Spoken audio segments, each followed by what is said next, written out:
Pessoal, vamos dar continuidade, né? Na aula passada a gente falou sobre a diversidade dos seres vivos e as teorias que falam sobre a evolução dos seres vivos.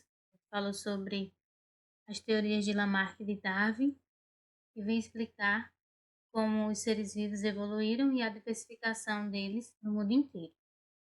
Então, para comprovar, né, a evolução dos seres vivos, existem algumas evidências, como por exemplo, pesquisas paleontológicas, a embriologia comparada, a anatomia comparada e evidências moleculares.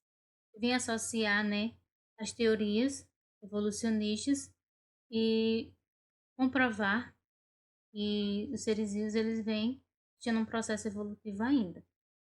As pesquisas paleontológicas, ela é a ciência, né, dedicada ao estudo dos fósseis, a paleontologia, e os fósseis, como esse aqui ilustrado do Archaeopteryx, são usados pelos evolucionistas, né, como argumento para fortalecer a teoria da evolução, onde esses estudos, né, da anatomia de répteis e das aves, eles apontam para um parentesco entre esses dois grupos.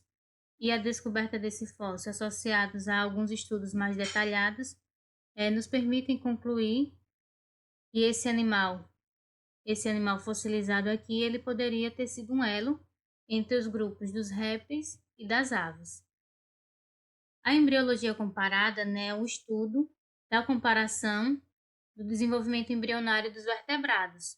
E aí eles vão mostrar uma grande semelhança de padrão do desenvolvimento inicial. A gente observa que no desenvolvimento inicial desses animais vertebrados aqui, eles são bem parecidos. E quanto mais eles vão se desenvolvendo, as fases, né, do desenvolvimento embrionário, eles vão se diversificando.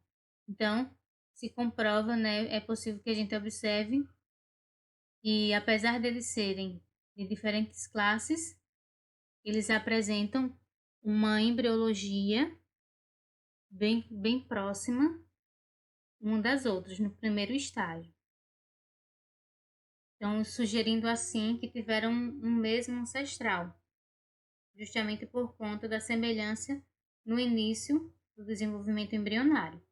Diferentes espécies de seres vivos eles apresentam grande semelhança anatômica, e a existência de indivíduos de espécies diferentes, organizados segundo o mesmo plano estrutural, evidenciam a evolução. Então, os estudos de anatomia demonstram que, por exemplo, os aparelhos circulatórios das cinco classes, né, de vertebrados exibem um aumento de complexidade, dos peixes até os mamíferos. Então, o que é coerente, né, com o processo evolutivo dos vertebrados. Dessa forma, verifica-se, né, que há uma semelhança entre esses organismos, apesar de serem tão diferentes. Estruturas análogas são aquelas que apresentam diferentes origens embrionárias, mas executam a mesma função. Então, os estudos de embriologia e anatomia comparada, eles mostram que as asas de insetos e de aves, a asa do inseto e a asa da ave, têm estrutura embrionária diferente, porém elas apresentam a mesma função. Então, os órgãos análogos, apesar de não serem evidências de ancestrais comuns, demonstram que os animais em questão, no caso o inseto e a ave, desenvolveram estruturas diferentes, distintas, relacionadas a um hábito em comum, que é voar.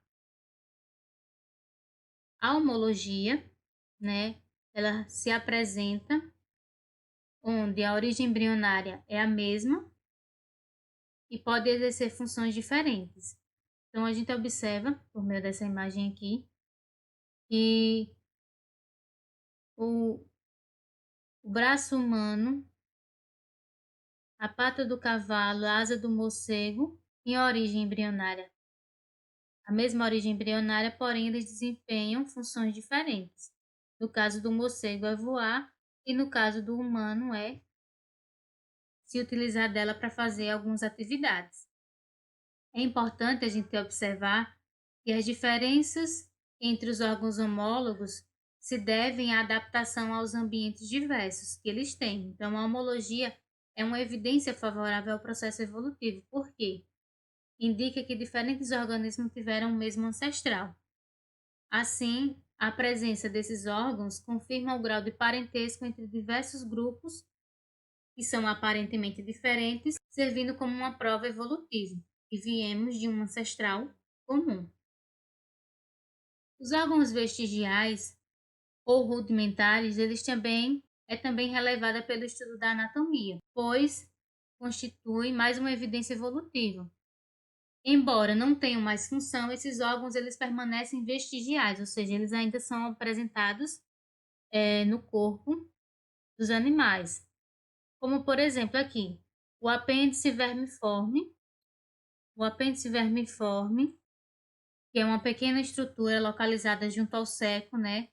Uma região do intestino grosso. Nos herbívoros, como no coelho, ela é muito desenvolvida e abriga bactérias que estão relacionadas à digestão da celulose. Porém, nos humanos, como a gente consegue observar, o apêndice vermiforme, ele é uma estrutura não muito desenvolvida, mas também ela abriga bactérias que auxiliam na digestão. Não tem nenhuma outra função. Por isso, justamente, que ele é menos desenvolvido do que nos animais herbívoros. As evidências moleculares, segundo os estudos recentes da biologia molecular, permitiram, né, que cientistas realizassem uma análise do DNA. Ou seja, eles comparam a composição de aminoácidos de diversas proteínas e aí eles fazem, aliados à análise de fósseis e anatomia comparada, permitem, né, diferenciar e evidenciar o grau de parentesco entre as espécies.